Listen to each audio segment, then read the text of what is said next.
والصلاة والسلام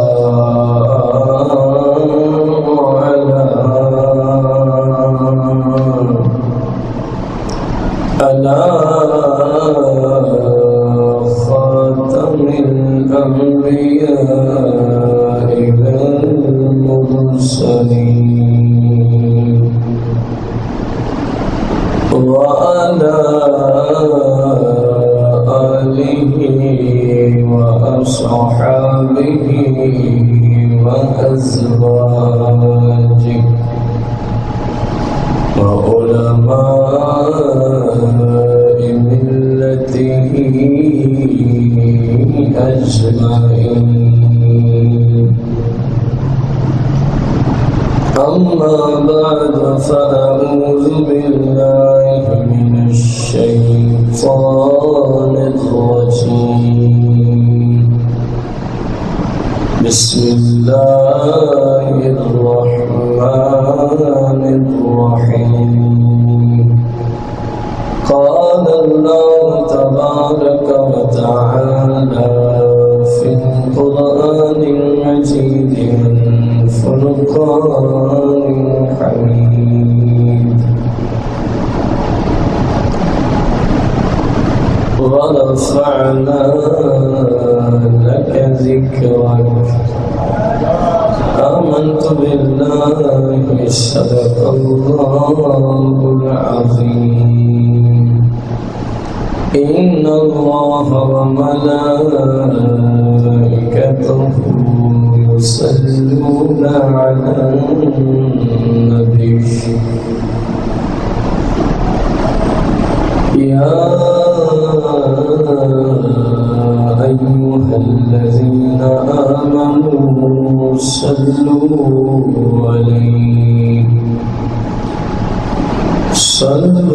عليه وسلموا تسليما.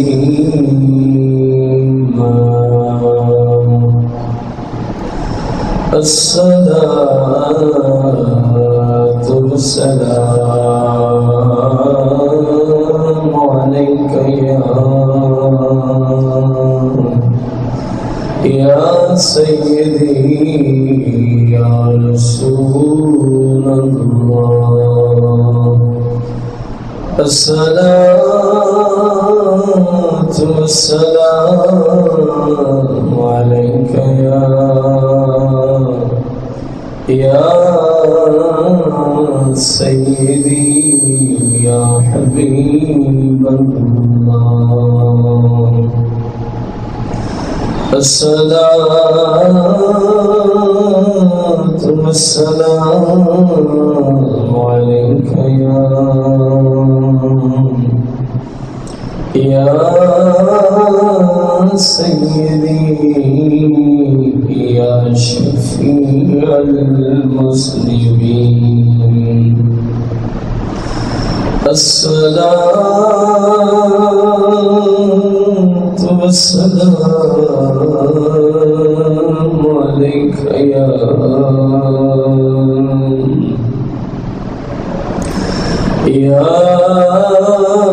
سيدي يا رحمة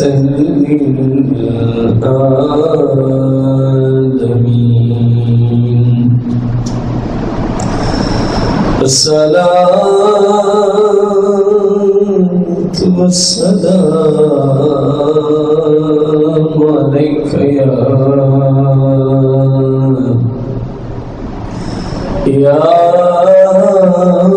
سيدي يا أنيس الغريب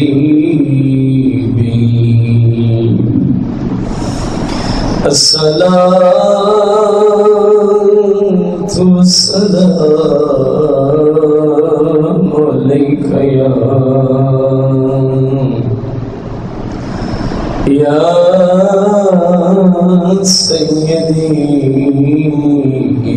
أنيس الغريب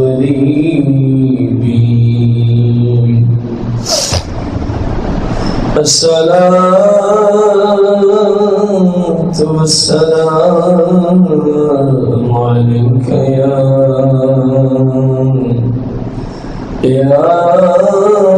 سيدي يا أنيس الغريب الصلاة والسلام عليك يا سيدي يا أول ويا آخر ويا ظاهر ويا باطن الصلاة والسلام عليك يا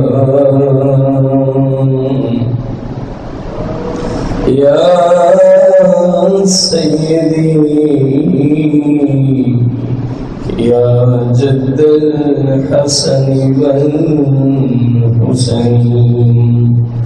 مولاي صل وسلم دائما أبدا على حبيبك خير الخلق كلهم.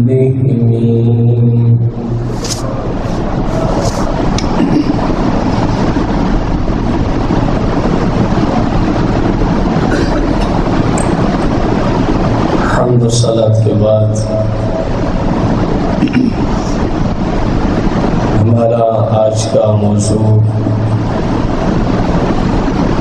حضور صلی اللہ علیہ وآلہ وسلم جیسا رب نے کسی نبی کو بھی پیدا نہیں فرمایا. کس نمبر 4 صحیح بخاری مسلم و ترمذی میں حضور صلی اللہ علیہ وآلہ وسلم نے ارشاد فرمایا انا سید الناس یوم القیامہ. صحابہ کرام و اہل بیت کا مجمع ہے. میرے اور آپ سب کے آقا کریم ارشاد فرماتے ہیں انا سید الناس یوم القیامہ. قیامت کے دن میں سب لوگوں کا سردار ہوں. قیامت کے دن سب لوگوں کا سردار ہوں. اسلوب ذرا دیکھیے گا. جملہ فرمایا تو کافی تھا کہ قیامت کے دن آپ سب لوگوں کے سردار ہیں. پھر فرماتے ہیں وَهَلْ تَدْرُونَ مِمَّ ذَلِكَ. تمہیں پتہ ہے کہ یہ کیوں ہے؟ میں قیامت کے دن سب کا سردار کیوں بنایا گیا ہوں؟ هَلْ تَدْرُونَ مِمَّ ذَلِكَ. کچھ جانتے ہو یہ کس وجہ سے ہے؟ یہ کیوں ہے؟ یہ مقام کیوں ہے؟ پھر خود ہی فرماتے ہیں اصل میں حدیث کا اسلوب بتاتا ہے کہ میرا رب چاہتا ہے کہ پتہ چلے کہ میرے محبوب کا مقام کیا ہے. رب چاہتا ہے کہ میرے محبوب کے بارے میں لوگوں کو علم ہو، پتہ چلے کہ ہم نے مصطفیٰ کریم کو کیسا انبیاء میں بے مثل و بے مثال بنایا ہے.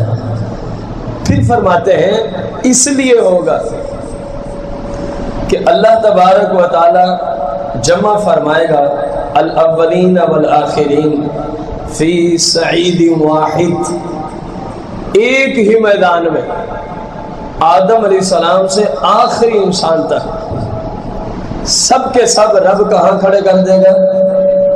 ایک ہی میدان میں کھڑے فرما دے گا، اور اس کے بعد یہ اعلان ہوگا کہ ان تمام کا جو سردار و امام ہو، رہبر و رہنما ہے، وہ مصطفیٰ کریم تشریف لا رہا ہے۔ فرمایا یہ وجہ ہے کہ اولین و آخرین کی آنکھیں کھل جائیں گی۔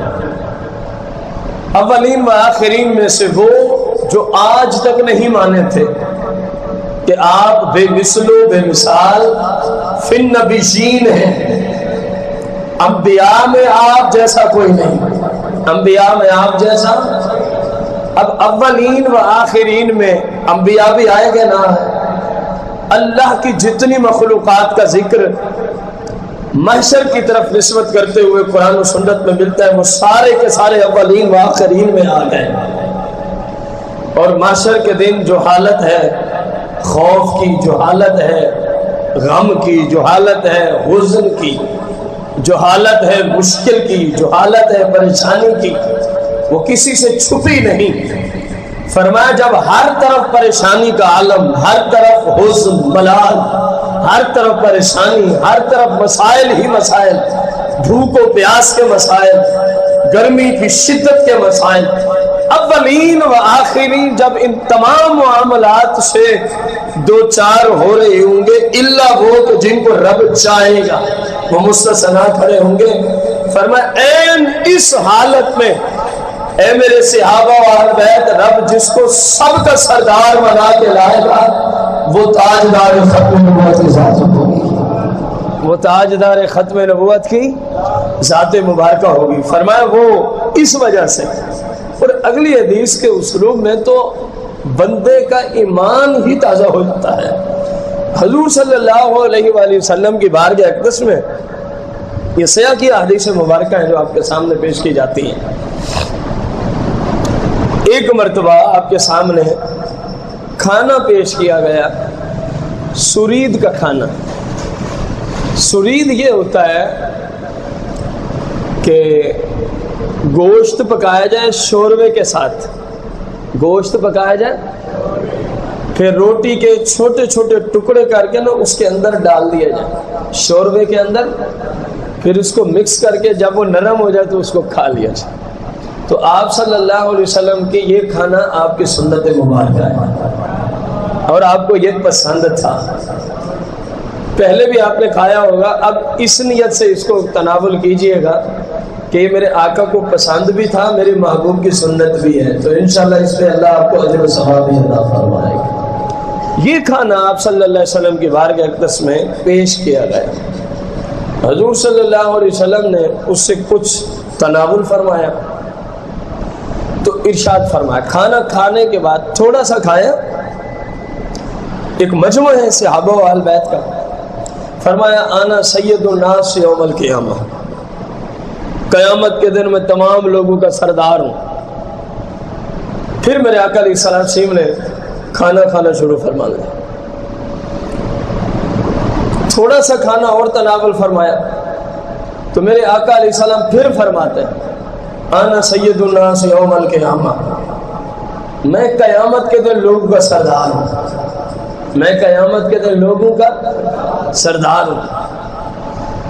حضور علیہ السلام نے دیکھا جب میں نے 2 بار ذکر کر دیا اور اسلوب بھی دیکھے کہ کھانا روک کے جملے دیے جا رہے ہیں، تھوڑا سا تناول فرماتے ہیں، روک کے فرماتے ہیں انا سید الناس یوم القیامہ، پھر کھانا تناول فرمایا، روک کے فرماتے ہیں انا سید الناس یوم القیامہ۔ حضور صلی اللہ علیہ وسلم نے دیکھا کہ میرے صحابہ نا پوچھ نہیں رہے کہ اس وقت یہ اسلوب رکھنے کی کیا وجہ ہے، پوچھ نہیں رہے۔ جب مقرر فرمایا اور دیکھا صحابہ وجہ نہیں پوچھتے تو میرے آقا کریم خود صحابہ سے فرماتے الا تقولون، کیا تم نہیں پوچھو گے کہ کیوں میں کیوں بار بار یہ جملے بول رہا ہوں، اور قیامت کے دن رب مجھے اولین و آخرین کا سردار بنائے ہوئے ہے، تم پوچھو گے نہیں کہ یہ ساری وجہ اور یہ اتنا بڑا مقام آخر کیوں؟ جب سرکار نے خود صحابہ کو فرمایا کہ سوال کرو نا، میں جو آخر کھانا روک کے ایک بات کر رہا ہوں اسی لیے کر رہا تھا کہ تم میں سے کوئی سوال کرے کہ آخر کیوں، تمہیں سمجھ نہیں آئی۔ پھر ان کو فرمایا کہ یہ سوال کرو مجھ سے کہ آخر کیوں، کہ آخر کیوں۔ میرے آقا علیہ السلام کے صحابہ نے عرض کی کیف ہوا یا رسول اللہ صلی اللہ علیہ وسلم، یا رسول اللہ یہ مقام آخر کیوں، یہ مقام آخر کیوں، اولین و آخرین جمع، اور آپ اس وقت سردار بنائیں گے، آخر کیوں؟ تو میرے آقا کریم صلی اللہ علیہ وسلم نے جو حدیث کا اسلوب رکھا، اس کا مطلب یہ ہے، اسلوب ہے، لفظ حدیث کلمات حدیث میں بعد میں پڑھتے ہیں، اسلوب حدیث کہ یہ چلایا کیوں گیا، سیاق و سباق، جو اسلوب رکھا اس کا مفہوم جو ہمیں سمجھ آیا وہ یہ نکلتا ہے کہ اس وقت کیونکہ اولین و آخرین رب کی بارگاہ میں کھڑے ہوں گے، رب عز و جل کی بارگاہ میں کھڑے ہوں گے، تو فرمایا اس وقت اعلان ہوگا اولین و آخرین کا سردار تشریف لا رہا ہے، تاکہ پتہ چل جائے انہیں بھی جو آج تک کہتے ہیں نہیں ہمارے جیسا ہے، نہیں ہمارے جیسا ہے، ہماری طرح بشر ہے، نہیں یہ ہے نہیں تو وہ نہیں، اس طرح نہیں تو اس طرح نہیں۔ فرمایا آج یقوم الناس لرب العالمین، اولین و آخرین رب کی بارگاہ میں کھڑے ہوں گے، جب اس وقت میری تشریف آوری ہوگی اس اعلان کے ساتھ انا سید الناس یوم القیامہ، کہ یہ جتنے کھڑے ہیں ان سب کا سردار میں آ رہا ہوں، ان سب کا سردار۔ فرمایا پوچھو نا کہ میں کیوں یہ جملے بول رہا ہوں، اس دن یہ کیوں کہا جائے گا، یہ مقام کیوں دیا گیا، تاکہ کوئی بھی ایسا نہ بچے کہ جس تک یہ آواز نہ پہنچے کہ محبوب دو عالم صرف بے مثل و بے مثال نہیں بلکہ رب نے انبیاء و مرسلین میں بھی بے مثل و بے مثال پیدا فرمایا ہے۔ فرمایا یہ وجہ ہے تاکہ سب کو سمجھ آئے، سنے بھی اور دیکھیں بھی۔ آج تو لوگ سن کے نہیں مانتے، نہیں جی یہ کیسے ہو سکتا ہے، اتنا مقام اور ایک ہستی کا، کبھی تو نے سوچا نہیں ہے نا کہ اس ہستی کو مقام دینے والا بھی تو رب العالمین ہے نا، تو جتنا سوچیں اس سے بھی زیادہ مقام ہے آقا دو جہاں صلی اللہ علیہ وسلم کا، کیونکہ آپ کو یہ رتبہ عطا کس نے فرمایا؟ اللہ رب العالمین نے عطا فرمایا، اللہ رب العالمین نے۔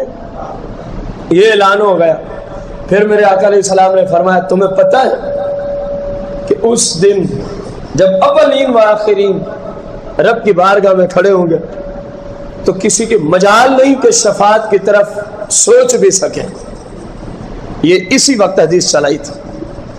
فرمایا اس وقت اگر کوئی شفاعت کبریٰ کا باب کھولے گا تو وہ بھی انا سید الناس ہی کھولے گا، میں نے ہی شفاعت کبریٰ کا باب کھولنا ہے۔ شفاعت کبریٰ کا جو تاج ہے رب نے میرے سر پہ سجا رکھا ہے، جب تک میں شفاعت کی ابتدا نہیں کروں گا کسی کی جرات نہیں ہوگی رب کی بارگاہ میں کسی کے لیے شفاعت کر سکے۔ سب سے پہلے ابتدا مصطفیٰ کریم فرمائیں گے، اور شفاعت اتنی ہوگی، اتنی شفاعت ہوگی، اتنی شفاعت فرمائیں گے، ایک حدیث میں تو حد کر دی، فرمایا جب ہم اپنی امت کی شفاعت کر رہے ہوں گے، امت کو جنت کی طرف اپنی سفارش اور شفاعت سے بھیج رہے ہوں گے، کسی کو کسی حیثیت سے تو کسی کو کسی حیثیت سے، ہماری شفاعت کے باب کو دیکھ کر، ہماری شفاعت کی وسعت کو دیکھ کر اب اندازہ لگا لینا اسی سے کہ میرے محبوب کی طرح کوئی عام انسان کب ہو سکتا ہے جن جیسا رب نے کوئی نبی پیدا نہ فرمایا ہو، اسی جملے سے ہی سمجھ آ جائے گی۔ فرمایا شفاعت کا باب کھولیں گے، امت میری وجہ سے جہنم سے نکل نکل کر جنت کی طرف جا رہی ہوگی، میری شفاعت کی وجہ سے امت بخشی جائے گی، اور جب میری شفاعت کا یہ باب کھلے گا نا، ابلیس جیسا کافر، ذرا اندازہ لگا، شیطان جیسا کافر اکبر گردن اٹھا کے میری طرف دیکھے گا اور کہے گا شاید مصطفیٰ کی شفاعت سے آج مجھے بھی حصہ ملنے والا ہے۔ کاش کہ کسی کو سمجھ آئی ہو بات، میرے آقا نے کتنی بڑی بات کہہ دی ہے۔ حالانکہ قرآن کا مسلمہ اصول ہے کہ کافروں کے لیے شفاعت نہیں ہے، یہ قرآن کا اصول ہے۔ اللہ نے کئی مقام پہ قرآن میں اصول دیا ہے کہ کسی کافر کے لیے شفاعت مصطفیٰ، میرے آقا کی شفاعت صرف مسلمانوں کے لیے ہوگی۔ اب اس ابلیس کو بھی پتا ہے کہ مجھے شفاعت نصیب ہو سکتی، اسلوب سے سمجھے ذرا، اتنا تو شفاعت کھل چکی ہوگی، اس طرح تو شفاعت مصطفیٰ کریم سے امت جنت کو جا رہی ہوگی کہ جس کو پتہ بھی ہے کہ کافروں کو شفاعت نہیں ملے گی، اور یہ تو کافروں کا بھی سردار ہے شیطان ابلیس، لیکن اس شفاعت کی وسعت کو دیکھ کر، اس شفاعت کی بہت بڑے مقام اور رتبے کو دیکھ کر میرے آقا فرماتے ہیں یہ یوں گردن اٹھائے گا اور کہے گا ابلیس شاید آج مجھے بھی شفاعت مصطفیٰ سے حصہ مل جائے۔ آپ اندازہ تو لگائیں یہ رتبہ کہ جب وہ شفاعت کا باب کھولیں گے، پہلی بات کہ آپ سے پہلے کوئی نبی شفاعت کا باب نہیں کھول سکے گا، یہ میرے محبوب کی حدیث ہے۔ تو یہ جملہ ثابت کر رہا ہے میرے نبی جیسا رب نے اور کوئی نبی بھی پیدا نہیں فرمایا، کیونکہ آپ سے پہلے کوئی شفاعت کا باب کھول سکتا۔ اور نمبر 2، جب آپ شفاعت کا باب کھول دیں گے تو پھر کافروں کا سردار ابلیس بھی یہ امید رکھ کے دیکھ رہا ہوگا میرے آقا کی جانب، اور حدیث میں جملے گردن اٹھا کے دیکھ رہا ہوگا، گردن اٹھا کے دیکھ رہا ہوگا۔ کیوں دیکھ رہا ہوگا؟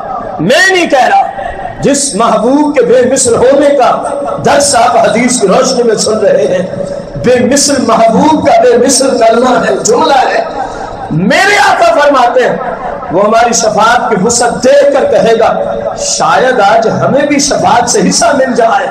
میں پوچھنا چاہتا ہوں ان لوگوں سے جو میرے آقا علیہ السلام کی مماثلت کے دعوے دار ہیں، تم سے تو تقابل کرانا جہالت ہے۔ میدان میں اترو، اگر تم صحیح ہو تو کوئی ایک پیغمبر اور رسول میدان میں لے آؤ جس کو رب نے وہ مقام بخشا ہو جو مصطفیٰ کو رب نے عطا فرمایا ہے۔ اسی ایک جملے پہ ہم نے یہ دلیل رکھی ہے، کوئی ایسا نبی دکھاؤ جس کی شفاعت کی وسعت کو دیکھ کے شیطان بھی بول اٹھے کہ شاید مجھے بھی فلاں نبی کی شفاعت مل جائے، کہیں نہیں بولے گا، اگر بولے گا تو شفاعت مصطفیٰ کی وسعت سے بولے گا۔ تو معلوم ہوا جو شفاعت کا صحرا مصطفیٰ پہ سجایا گیا وہ رب نے کسی نبی کے بھی وہ صحرا عطا نہیں فرمایا۔ تو جب ان جیسا کوئی نبی نہیں ہو سکتا تو میرے اور آپ جیسے انسان کیسے ان جیسا ہو سکتا ہے؟ آپ اندازہ لگائیں، آپ اللہ کا شکر ادا کیا کریں۔ جو صحیح العقیدہ مسلمان ہے آپ رب کا شکر ادا کیا کریں کہ مالک تیرا کرم ہے، اس گئے گزرے دور میں تو نے ہم نے صحیح العقیدہ عطا فرمایا، صحیح العقیدہ مسلمان بنایا، جبکہ ہر طرف ایمان کو لوٹنے کے لیے مختلف انداز سے تیر چلائے جا رہے ہیں۔ ہر شعبہ میں، زندگی کے ہر شعبے میں ایمان کے لٹیرے مختلف شکلوں میں موجود ہیں، ایمان کے لٹیرے مختلف شکلوں میں موجود ہیں۔ کوئی شعبہ آپ کو ایسا نظر نہیں آئے گا اس وقت جس شعبے میں ایمان کے لٹیرے مختلف شکل و صورت بنا کر اور مسلمانوں کو دھوکہ اپنے علم کے مطابق دھوکہ دے کر ان کا ایمان لوٹنے میں مصروف نہ ہو، آپ کو زندگی کا کوئی شعبہ نظر نہیں آئے گا۔ اندازہ تو لگائیں اس گئے گزرے دور میں رب نے جس کو میرے آقا کا غلام بنا دیا، یہ کوئی تھوڑی نعمت نہیں ہے کہ وہ کہتا ہے بس میرا آقا بے مثل و بے مثال آقا ہے، بس میرے محبوب جیسا رب نے کسی اور پیغمبر کو بھی بنایا۔ آپ جب اس کو معاشرے پہ لاگو کریں گے نا میرے اس جملے کو، تو آپ کو بہت ساری جگہوں پہ نظر آئے گا ہاں یہ بھی تو ایمان کا ہی لٹیرا تھا جو اس طرح وار کر رہا تھا، ہاں یہ بھی تو ایمان ہی کا لٹیرا تھا جو اس طرح وار کر گیا تھا۔ ہاں یہ بھی تو ایمان ہی کا لٹیرا تھا، تو اس طرح میرے ایمان پہ وار کر گیا تھا۔ آخر میں ممکن ہے اس پر کوئی تھوڑی سی تفصیل بھی آ جائے۔ رسول اکرم نور مجسم صلی اللہ علیہ وآلہ وسلم ارشاد فرماتے ہیں، آپ اندازہ تو لگائیں کتنی بڑی بات میرے آقا علیہ الصلوۃ والسلام نے فرمائی۔ فرمایا انا سید ولد آدم یوم القیامہ ولا فخر، قیامت کے دن آدم سے آخری انسان تک سب کا سردار بن کے رب مجھے کھڑا فرمائے گا۔ اور یہ تو آپ نے پہلے بھی سنا، لیکن اس حدیث میں جو آ رہا ہے فرمایا ولا فخر، فرمایا مجھے اس بات پہ کوئی تکبر نہیں۔ یہ میرے اور آپ کے لیے نصیحت کے لیے جملہ دیا میرے آقا علیہ السلام نے۔ اولین و آخرین کا فرمایا میں اس دن سردار تو اب بھی ہیں، اب بھی سردار، لیکن اس دن پریکٹیکلی دکھایا جائے گا، سب کے سامنے لایا جائے گا، اپنے بھی دیکھیں گے، پرائے بھی دیکھیں گے، ماننے والے بھی دیکھیں گے کہ وہ بے مثل بے مثال آقا آ رہے ہیں جن کے لیے ہم گیت گایا کرتے تھے کہ سب سے اعلیٰ والا ہمارا نبی، اپنے مولا کا پیارا ہمارا نبی، دونوں عالم کا دولہا ہمارا نبی۔ یہ تو دیکھیں گے ہی دیکھیں گے، لیکن اس دن وہ بھی دیکھیں گے جو یہاں میرے آقا کو بے مثل بے مثال نہیں مانتے تھے۔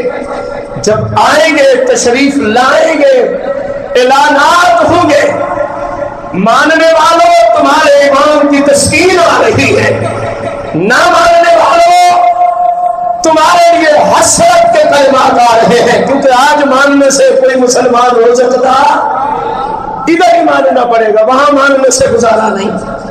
تو میرے آقا جب اس حیثیت سے تشریف لائیں گے، سوچو تو صحیح کتنا بڑا اونچا مقام ہوگا، لیکن 7 جملے دیے ولا فخر، فرمایا مجھے تکبر نہیں ہے اپنے اتنے بڑے اونچے ہونے پر۔ میں اور آپ کیا ہے،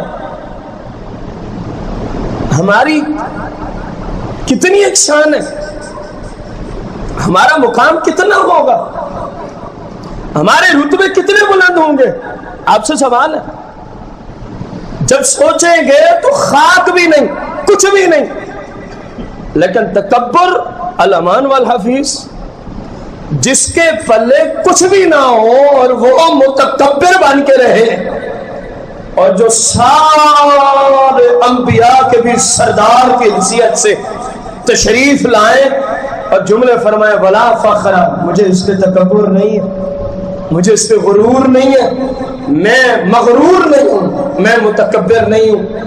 ذرا سوچو تو صحیح کہ تکبر کتنی بڑی بری چیز ہوگی کہ اتنا کچھ ہونے کے باوجود بھی جملہ فرمایا ولا فخر، فرمایا مجھے تکبر نہیں ہے۔ تو ہمارے لیے درس نصیحت ہے کہ کم از کم ہمیں تکبر جچتا، اللہ کی بارگاہ میں عاجزی و انکساری، مالک کی بارگاہ میں عاجزی ہو، وہاں تو بڑے، اب سرکار سے بڑا کوئی بھی نہیں، الوہیت کے بعد، رب کے بعد، خدا کے بعد، اللہ کے بعد مصطفیٰ سے بڑا، بلند آواز سے، میرے آقا کریم رب کے بعد سب سے اونچے ہیں، سب سے بڑے ہیں، لیکن جملے کیا ہیں ولا فخر، فرمایا میں اس میں کوئی تکبر۔ اب اس پہ ایک چھوٹی سی روایت ہے، میرے آقا کریم رؤوف رحیم صلی اللہ علیہ وسلم ایک دن اس حایت پہ تشریف فرماتے، یہ بندہ اپنے پاؤں کھڑے کرتے نا، زمین پہ بیٹھا ہو، جن کو میں نظر آ رہا ہوں، یہ میری حایت ٹانگ ہوگی، یہ پاؤں رکھے اور گھٹنے کھڑے ہو گئے، اور گھٹنے یوں، پھر گھٹنوں کے اوپر یوں ہاتھ باندھ لینا، اور پھر سار یوں رکھ لینا، یوں۔ ایک دن میرے آقا کریم علیہ السلام اسی حالت میں بیٹھے ہوئے تھے، فاروق اعظم رضی اللہ تعالی عنہ کا گزر ہوتا ہے، عرض کرتے یا رسول اللہ آپ کا اتنا اونچا مقام اور یہ کس حالت میں آپ تشریف فرمائیں؟ فرمایا میں اپنے رب کی بارگاہ میں عاجزی انکساری کرنے والا ہوں، میں اپنے رب کی بارگاہ میں عاجزی ہوں۔ ذرا سوچو یار، ہمارے پلے کچھ بھی نہیں اور ہم تکبر سے پھولے نہیں سماتے، ہمیں ہر انسان اپنے سے نیچا نظر آتا ہے، ہر مسلمان کو ہم اپنے سے نیچا تصور کرتے ہیں، حالانکہ ہمارے پلے کچھ بھی، اور جو اللہ کے بعد سب سے بڑا مقام رکھتے ہیں، جملے کیا دے رہے ہیں؟ ولا فخر، فرمایا بہت اونچا مقام ہے لیکن میں مغرور نہیں ہوں، میں اپنے رب کی بارگاہ میں عاجزی انکساری کرنے والا ہوں۔ اور پھر فرماتے ہیں وَبِيَدِي لِوَاءِ الْحَمْدِ وَلَا فَخْرَ، یہ قیامت کا نقشہ کھینچا جا رہا ہے، فرمایا میرے ہاتھ میں لواء الحمد ہوگا ولا فخر، لیکن مجھے اس پہ کوئی تکبر وما من نبی یومئذ آدم فمن سوا الا تحت لوائی، او کما قال صلی اللہ علیہ وسلم، وہ مبارک جو میرے آقا کریم لواء الحمد ایک مبارک جھنڈا اٹھائے ہوئے ہوں گے، اس جھنڈے کا مقام دے میرے آقا جو جہاں صلی اللہ علیہ وسلم فرماتے ہیں ما من نبی یومئذ آدم فمن سواہ الا تحت لوائی، فرمایا آدم سے عیسیٰ علیہ السلام تک کوئی پیغمبر ایسا نہیں ہوگا جو میرے جھنڈے کے سائے کے نیچے نہ کھڑا ہو، سارے میرے جھنڈے کے سائے کے نیچے کھڑے ہوں گے، ولا فخر، فرمایا مجھے اس میں بھی فخر نہیں ہے، مجھے اس میں بھی کوئی غرور اور تکبر۔ اب سارے نبی و مرسلین میرے آقا کے جھنڈے کے نیچے تشریف لائیں گے، اور جس جھنڈے کے سائے میں، جس جھنڈے کے نیچے تشریف لائیں گے، وہ جھنڈا کن کے ہاتھ میں ہوگا؟ میرے آقا فرما رہے ہیں وَبِيَدِي لِوَاءِ الْحَمْدِ، فرمایا وہ لواء الحمد اس دن میرے ہی قبضے میں ہوگا، اس دن میرے ہی، لیکن جملے وہی ہیں ولا فخر، فرمایا مجھے تکبر نہیں ہے، مجھے تکبر۔ رسول اکرم نور مجسم صلی اللہ علیہ وآلہ وسلم کو اللہ کریم نے کس قدر اونچے سے اونچے مقام عطا فرمایا ہے۔ میرے آقا صلی اللہ تعالی علیہ وآلہ وسلم خود ارشاد فرماتے ہیں کتنی بڑی بات میرے محبوب علیہ السلام نے کی ہے، لیکن ایمان والوں کے لیے، کن کے لیے؟ جن کو اللہ نے ایمان عطا فرمایا، جن کو اللہ کریم نے کیا عطا فرمایا؟ ایمان عطا فرمایا۔ رسول اکرم نور مجسم صلی اللہ تعالی علیہ وآلہ وسلم ارشاد فرماتے ہیں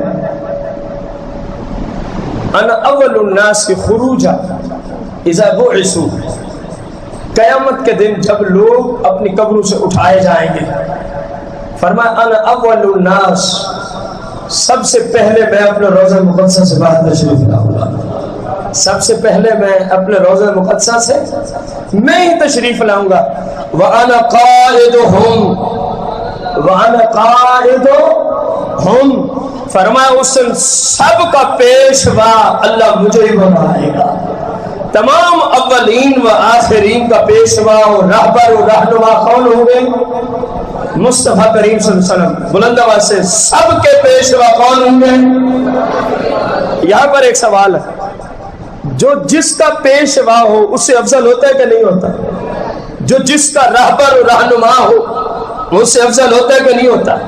اب میرے آقا فرما رہے ہیں اولین و آخرین، فی النبیین والمرسلین، انبیاء بھی مرسلین بھی، ان سب کا پیشوا رہبر رہنما مصطفیٰ کریم، تو ثابت ہوا کہ تمام نبیوں سے افضل والا بھی، بولے نہیں آپ، تمام انبیاء سے افضل والا بھی مصطفیٰ کریم صلی اللہ علیہ وسلم۔ اور مزید میرے آقا علیہ الصلوۃ والسلام فرماتے ہیں وَأَنَا خَطِيبُهُمْ، قیامت کے دن جب سب اللہ کی بارگاہ میں اکٹھے ہو جائیں گے، آپ کہیں گے خطیب ہونا یہ بھی کوئی فضیلت ہے؟ حدیث جب پوری سنیں گے تو سمجھ آئے گی کہ ایسا خطیب ہونا فضیلت ہے جیسا محبوب فرما رہے ہیں۔ یہاں تو ہر بندہ ہی خطیب ہے، یہاں تو ہر بندہ ہی، جس کو لفظ خطیب کے سیغے کا پتہ نہیں وہ بھی خطیب ہے، جس کو شاید اتنا پتہ نہ ہو کہ خطیب اسم ہے یا فعل ہے یا حرف ہے وہ بھی خطیب ہے، جس کو خطابت کے فن کی تمیز نہیں وہ بھی خطیب ہے۔ خطابت پہ بیٹھ کے مسلمانوں کو ننگی گالیاں دینے والا بھی خطیب ہی کہتا ہے اپنے آپ کو۔ سمجھ آ رہی ہے کہ نہیں آ رہی؟ اس خطابت کی بات نہیں ہو رہی حدیث میں۔ میرے آقا علیہ السلام فرماتے ہیں وَأَنَا خَطِيبُهُمْ، میں ان کا خطیب ہوں گا کب؟ جب اللہ کے خوف اور جلال کی وجہ سے ہر ایک چپ کر جائے گا، کسی کو بولنے کی مجال نہیں ہوگی، رب کے جلال کی وجہ سے سکوت طاری ہو جائے گا، ہر طرف خاموشی چھا جائے گی، کسی کو دم مارنے کی مجال نہیں ہوگی، رب کا جلال اتنا ہوگا، رب کا اس دن روح و دبدبا اتنا ہوگا۔ اب ذرا سوچ، جب اولین و آخرین پہ سکوت طاری ہوگا، جب کوئی بولنے کی سکت نہیں رکھے گا، اس وقت خطیب ہونا بے مثل و بے مثال ہونے کی دلیل ہے کہ نہیں ہے؟ فرمایا سارے سکوت کے اندر ہوں گے، اگر اس وقت کو رب کی بارگاہ میں کلام کرنے والا ہوگا تو انا خطیبہم، فرمایا تاجدار مدینہ اس دن میں رب کی بارگاہ میں گفتگو کروا رہا ہوں۔ اس خطابت کی میں نے بات کی ہے جو میرے آقا خود فرما گئے، فرمایا خاموشی چھا جائے گی، کسی کی مجال کیا ہے کہ وہاں دم مار سکے، کسی کی مجال کیا کہ وہاں ایک لفظ بھی بول سکے۔ این اس حالت میں جو اولین و آخرین کی طرف سے خطابت کا منصب ہوگا وہ بے مثل و بے مثال آقا تاجدار مدینہ کو عطا فرمائے گا۔ آپ اندازہ لگائیں کتنا اونچا مقام دیا ہے میرے محبوب کو رب نے، سارے چپ کھڑے ہیں رب کے جلال کی وجہ سے۔ فرمایا رب ہمیں ہمت دے گا، ہم اس دن ان تمام کی طرف سے خطاب کرنے والے ہوں گے۔ انا خطیب ہوں، میں ان کا خطیب ہوں گا جب وہ دم بخود کھڑے ہوں گے، پتہ نہیں چلے گا کہ زندہ ہیں یا مر گئے، بولنا تو دور کی بات ہے، کسی کی مجال نہیں ہوگی کہ اس وقت رب کی بارگاہ میں بول سکے، اور اگر اس وقت کسی کو بولنے کا شرف ملے گا تو میرے اور آپ کے آقا کریم کو اللہ فرمائے گا۔ اور میرے آقا علیہ السلام مزید فرماتے ہیں وَأَنَا مُبَشِّرُهُمْ اِذَا يَعِسُ الْكَرَامَةِ، میرے آقا علیہ السلام اس کے فرماتے ہیں وَأَنَا مُبَشِّرُهُمْ، فرمایا اس دن اگر خوشخبری کو سب سے پہلے لائے گا تو وہ بھی تاجدار مدینہ کی بات ہوگی۔ کب؟ جب اولین و آخرین سارے ایک ہی میدان میں جمع ہوں گے، اذا یائسو، جب وہ نا امید ہو جائیں گے، اذا یائسو، جب اولین و آخرین کیا ہو جائیں گے؟ نا امید ہو جائیں گے کہ اب کچھ بھی نہیں ہونے، اب ہمارے پلے کچھ نہیں رہا۔ اذا یائسو، جب نا امید ہو جائیں گے، فرمایا اس امید کی کرن مصطفیٰ کہیں کی ذاتی آنے گی۔ وَأَنَا مُبَشِّرُهُمْ اذا یائسو، فرمایا جب وہ گھبراہٹ کے عالم میں نا امیدی تک پہنچ جائیں گے اولین و آخرین، اس وقت بھی ہم بھی آئیں گے، ہم اعلان کریں گے گھبرانے کی ضرورت نہیں ہے، آمنہ خلال آمنہ آمنہ خلال، دیکھو نا جملے، آنا مبشرہم، ہم خوشخبری دینے کے لیے تشریف لائیں گے۔ تو خوشخبری کا کیا مطلب ہے کہ جو تم مایوسی میں چلے گئے ہو پریشان نہ ہو، آمنہ خلال تشریف لے آیا ہے، عبداللہ کا لخت جگر تشریف لے آیا ہے۔ میرے بھائی پتہ تو اس دن چلے گا نا میرے محبوب کے والدین کا کتنا اونچا مقام ہے۔ آج تو جس کے منہ میں جو آتا ہے وہ میرے محبوب کے والدین کے حق میں بول دیتا ہے۔ ذرا سوچ تو صحیح، جب سارے مایوسی میں پلٹ جائیں گے تو کتنا کمال ہوگا ان والدین کا جن کا شہزادہ اس وقت آنا مبشر ہوں. فرمایا جس کو بھی خوشخبری ملے گی، جس کو بھی خوشخبری ملے گی صرف تاجدار مدینہ کی طرف سے، خوشخبری ملے گی صرف تاجدار مدینہ کی طرف سے. وَأَنَا مُسْتَشْفِئُهُمْ إِذَا حُبِسُوا وَأَنَا مُسْتَشْفِئُهُمْ إِذَا حُبِسُوا. فرمایا جب اللہ کریم ان کو ایک عظیم عرصہ تک محشر کے میدان میں ان کو روک کے کھڑا کر دے گا، اب ان کو کہیں کوئی دروازہ نظر نہیں آئے گا کہ کوئی ہماری شفاعت بھی کرے گا، پھر کے تھک جائیں گے، آدم سے عیسیٰ تک چکر کاٹیں گے، لیکن کوئی پریشان حال نہیں ہوگا. جس کے پاس بھی جاتے ہیں جواب ایک ہی ہے، اذهبوا الى غیری، اذهبوا الى صحیح بخاری. یہ منصب میرا نہیں، آدم سے عیسیٰ تک جملے یہی ہے. میرے آقا فرماتے ہیں جب وہ محشر کے دن میں روکے جائیں گے، جب ان کا کوئی پریشان حال نہیں ہوگا، جہاں بھی جائیں گے دھکے کھائیں گے، اگر اس دن ان کے لیے شفاعت کا باب کو کھولے گا، وَأَنَا مُسْتَشْفِئُهُمْ إِذَا حُبِسُوا، جب وہ عرصہ دراز سے محشر کے میدان میں رکے ہوئے ہوں گے، کوئی پریشان حال نہیں ہوگا. فرمایا انا مستشفعہم، اس دن بھی شفاعت کا باب کھولنے ہم ہی تشریف لائیں گے، اس دن بھی شفاعت کا باب کھولنے ہم ہی تشریف لائیں گے. کتنی بڑی بات میرے آقا نے آگے کی. الکرامۃ والمفاتیح یومئذ بیدی. الکرامہ والمفاتیح، جملے کتنے مقدس ہیں. مطلق کرامت بھی کافی تھا، لیکن فرمایا الکرامہ. یہاں کرامت کا معنی ہے عزت. اکیلی کرامت ہو تو معنی تھا عزت. جملے آئے ہیں الکرامت. آپ کو کیوں سمجھ نہیں آئے گی؟ میں آپ کو ایک اور انداز سے سمجھاؤں. حمد ہے نا، حمد، ہا میم اور دال، ہا میم، اور اس کا معنی ہوتا ہے فقط تعریف. فقط کیا معنی ہوتا ہے حمد کا؟ اونچی بولیں. قرآن میں آتا ہے الحمدللہ رب العالمین، تو وہاں معنی کیا ہوتا ہے؟ تمام تعریفیں اللہ کے لیے. حالانکہ حمد کا معنی تو ہے، یہ ترجمہ تو کسی نے بھی نہیں لکھا کہ تعریف اللہ کے لیے. فرق سمجھے تو پھر آپ کو الکرامہ والمفاتیح سمجھ آئے گی. حمد کا معنی ہے فقط، بلند آواز سے قرآن کے لفظ کا آپ ترجمہ سیکھ رہے ہیں. حمد کا معنی صرف تعریف. قرآن میں ہے الحمدللہ رب العالمین، تو معنی کیا ہے؟ تعریف عالمین کے رب کے لیے. یہ معنی کسی نے نہیں کیا.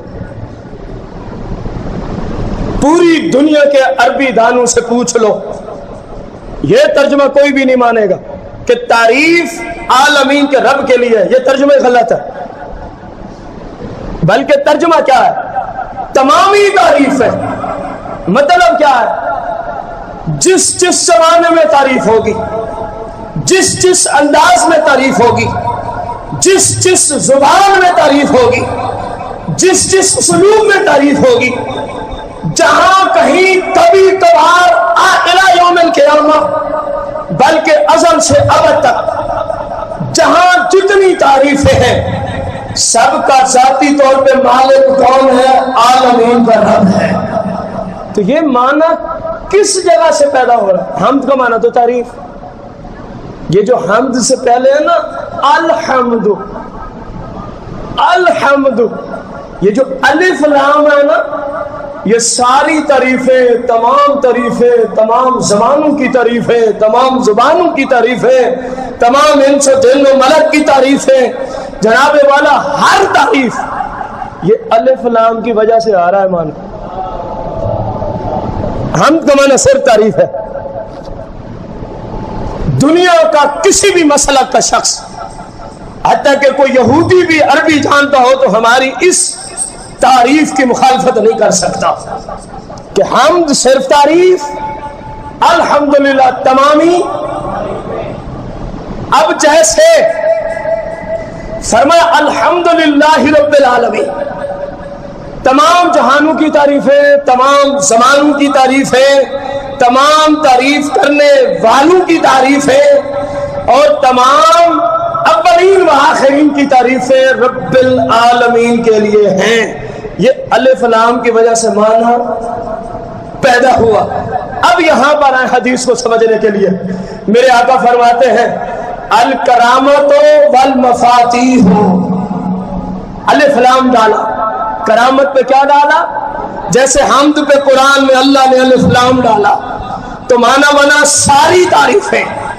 اب معنی یہ بنے گا الکرامہ والمفاتیح یومئذ بیدی.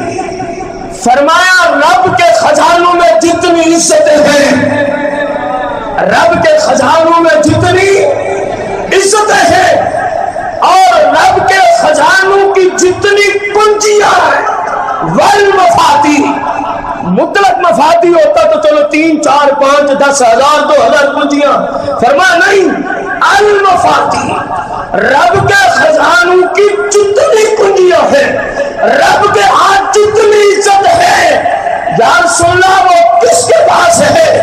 فرمایا یومئذ بیدی، رب کے خزانوں کی ساری عزت بھی مصطفیٰ کے ہاتھ ہے، رب کے خزانوں کی ساری چابیاں بھی مصطفیٰ کے ہاتھ میں.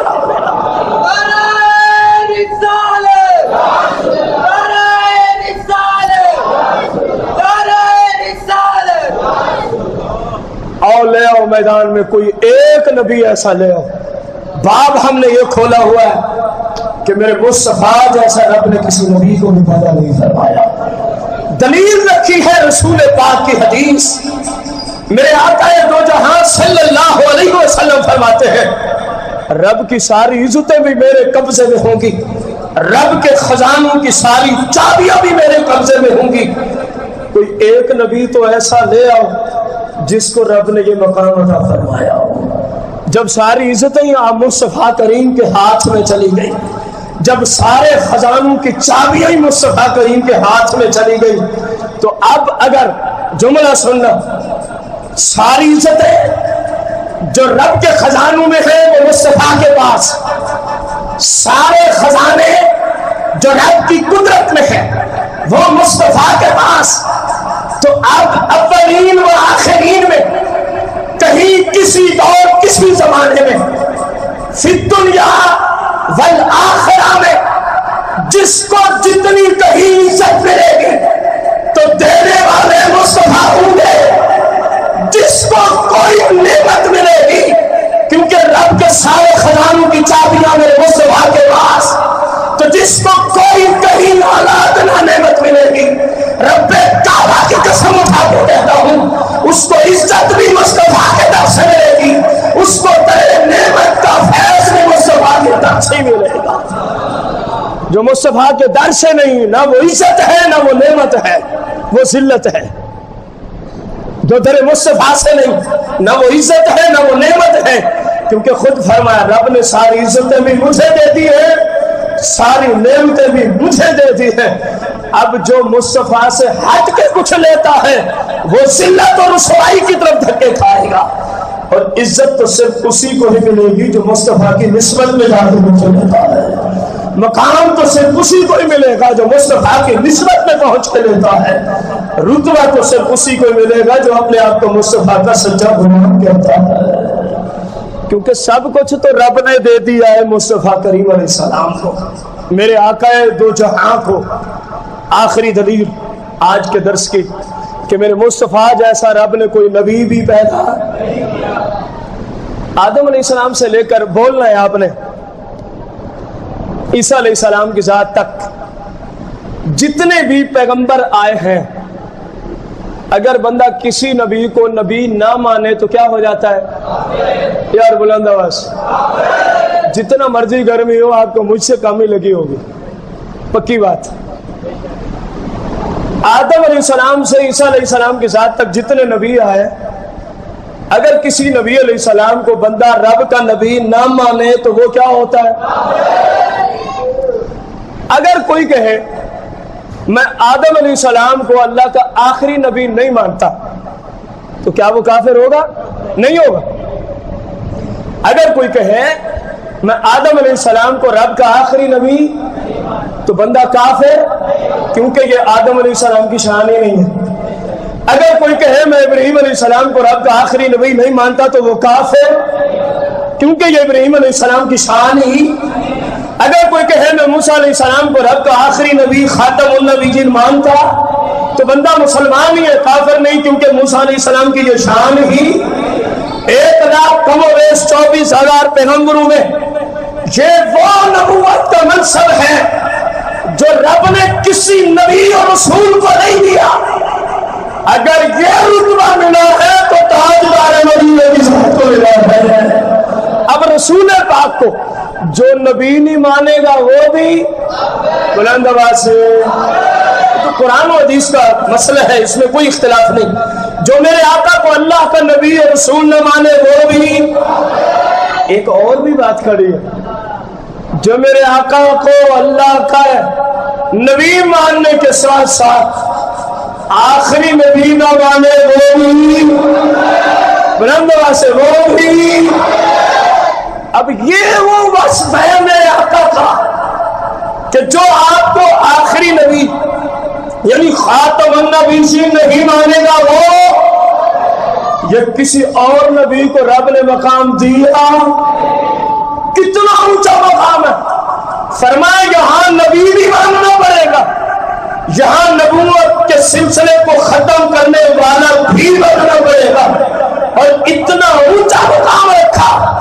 فرمایا جو کہے میں آخری نبی مانتا، بولو تو صحیح، وہ بھی اللہ کی بارگاہ میں مردود، اسلام سے خارج، اور جو اس کو کہے یہ ٹھیک ہے، جملے ذرا توجہ سے سنیں، جو ختم نبوت کے غداروں کو کہے یہ ٹھیک ہے، جو ختم نبوت کے غداروں کی ہیلپ کرے گا، جو ختم نبوت کے ڈاکو لٹیروں کا ساتھ دے گا، جو ختم نبوت کے لٹیروں کا تعاون کرے گا، یقین جانے وہ اپنی ہی کو آخرت برباد کرے گا، کسی اور کا نقصان ہے، کیونکہ میرے محبوب کو رب نے جو وصف دیا ہے، محبوب جو آپ کو آخری نبی نہ مانے میرے نزدیک وہ بھی مردود ہے، جو اس پلید کا ساتھ دے میرے نزدیک وہ بھی مردود ہے۔ بتاؤ انبیاء میں یہ کسی نبی کا مقام ہے؟ بلند آواز سے، تو پھر جملہ ٹھیک ہے نا کہ رب نے میرے نبی جیسا تو کوئی نبی بھی پیدا نہیں فرمایا، جن جیسا رب نے نبی نہ بنایا ہو تو ان جیسا ایک عام بشر کیسے ہو سکتا ہے، یا وہ ایک عام بشر جیسے کیسے ہو سکتے ہیں؟ اللہ کریم سے دعا کرتے ہیں مالک مجھے آپ سب کو میرے محبوب کی عزت، ناموس، ختم نبوت اور آپ صلی اللہ علیہ وسلم کی شریعت کے مطابق ہی ہر حال میں چلنے کی توفیق دیں، اگرچہ اپنا نقصان ہو جائے، اہل و عیال کا ہو جائے، رشتہ داروں کا ہو جائے، دوست احباب کا ہو جائے، اس کی پرواہ نہیں کرنی، ہمیشہ ساتھ نمو سے رسالت کا ملنا ہے، ہمیشہ ختم نبوت کے ساتھ کھڑے رہنا ہے، ہمیشہ محبوب کی تعظیم والوں کے ساتھ کھڑے رہنا ہے، جن کے نظریے میں میرے آقا کی تعظیم شرک بنتی ہو وہ اللہ کے ہاں مردود ہے، ان کا ساتھ، ان سے تعلق، ان سے محبت اللہ کی بارگاہ میں بندے کو مردود کا اندراز ملتی ہے۔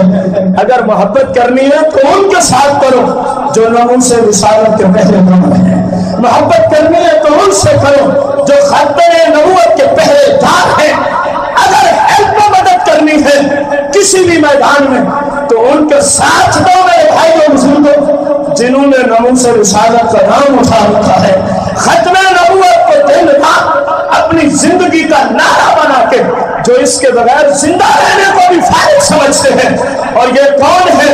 اللہ کے فضل سے مسئلہ کے حق کا اہل سننا یا رسولہ کہنے والا مسئلہ ہے۔ تاجدار ختم نبوت، تاجدار ختم نبوت، تاجدار ختم نبوت، تاجدار ختم نبوت، تاجدار ختم نبوت، غداران ختم نبوت، مردہ باد، غداران ختم نبوت، مردہ باد۔ تاجدار ختم نبوت۔ وگرنہ قادیانی کو آپ کافر کیوں سمجھتے ہیں؟ یہی ایک وصف ہی نہیں مانا مصطفیٰ کریم کو اللہ کا آخری بلند آواز سے۔ اب قادیانیوں کی آپ مدد تو نہیں کر سکتے نا بلند آواز؟ وجہ کیا ہے؟ کوئی ذاتی دشمنی ہے؟ مصطفیٰ کریم کے بے مثل و بے مثال ہونے کے ایک دلیل کو قادیانی نے ٹھکرایا تو شریعت نے آپ پہ فرض کیا موت کو گلے لگانا کسی قادیانی کی مدد اور ہیلپ پر، موت کو گلے لگا لینا کسی غدار ختم نبوت کی مدد اور ہیلپ پر، مر جانا بہتر ہے کہ ان کے نام پہ اگر مر جائے تو شہید اعظم کہلاؤ گے۔ مرنا تو ویسے بھی ہے نا، مصطفیٰ کے قدموں پہ مر جاؤ تو جنت و فردوس تمہاری منتظر ہے۔ اللہ تعالی ہمیں محبوب کی سچی محبت عطا فرمائے، محبوب کا صدقہ مسلک حق کا اہل سنہ و جماعت جو یا رسول اللہ کہنے والے ہیں اللہ انہی میں زندہ رکھے، انہی کے ساتھ ہر حال میں کھڑا ہونے اور مرنے کی اللہ توفیق عطا فرمائے، آمین بجاہ النبی الکریم علیہ الصلوۃ والتسلیم۔